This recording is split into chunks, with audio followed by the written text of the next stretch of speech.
Janet. Hey, Joe.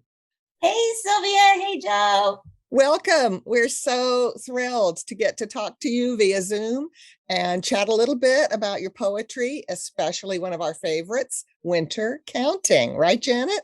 Right. I love that poem. That poem can be read on so many different levels and understood on so many different levels, from whether you are 5 years old to 95 years old. Joe, will you read your poem for us?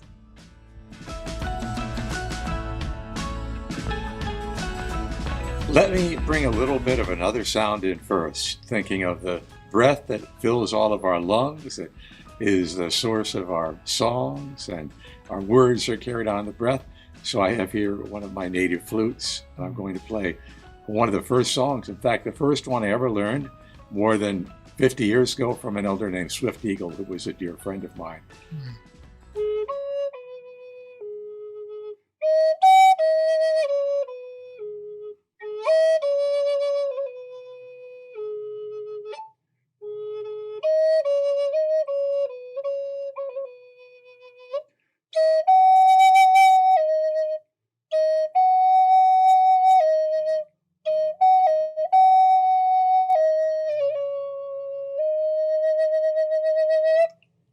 That's a morning song. You would play that in the morning to greet the dawn and then go down to the river. Back in the days when you could drink the river's water and hold up a bit of that water in your hands so the sunlight can bless it and then drink it. So that's a good way to begin things. Winter counting. How many winters do you have? That's how we ask someone their age. The snow that fell, then melted away, reminds us that we still are here. It's easy to count your age by years. We think winter counting is a better way. It makes us grateful for the spring when every bird and every flower welcomes us to a whole new time. Then sunshine is in every heart, and we smile as we ask each other, how many winters do you have now?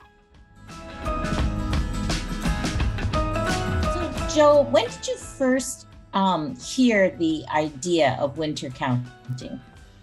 Well, I would say I heard it when I was a child because although I wasn't raised in a traditional setting, not on a reservation, but my grandparents had a general store, and my Abenaki grandfather did certain things that were very native. For example, he never would shout at me or hit me. He'd only talk to me. We'd say thank you when we caught a fish. But one thing that we did often was to go to tourist attractions. And here in the Adirondack region, upstate New York, those tourist attractions always had a Native American aspect to it, including some person, a man or a woman, who was authentically indigenous, but who would be there. For example, we'd go to Frontier Town near Schroon Lake, and there was the Swift Eagle family, my friend Swift Eagle, who became a very close friend in later life. And Swifty, as everyone called him, was actually born on Santo Domingo Pueblo. That was where he was from, and then became a silversmith and traveled around the country and even was an actor in the movies. So I heard him talk about winter counts and winter counting when I was a little child. And then I remember seeing, I think I must have been 12 years old, a buffalo robe in one museum or another. I'm not sure which one it was, with all the different things that were drawn to indicate the different years. And each year there was a drawing that showed a time when, for example, a year when there was a battle, or a year when many buffalo were actually drowned in the Missouri River. You see buffalo floating upside down in that particular image on the buffalo robe, which is called itself a winter count. It's a very common term, especially among the people of the Western Plains. But I see it as something that goes on throughout all Native America, because we do, here in the Northeast, talk about winters. How many winters have you had? And that's actually within the Abenaki language. You'd use those terms. How many winters do you have, as opposed to how many years do you have? If you lived through a winter, you've survived a year.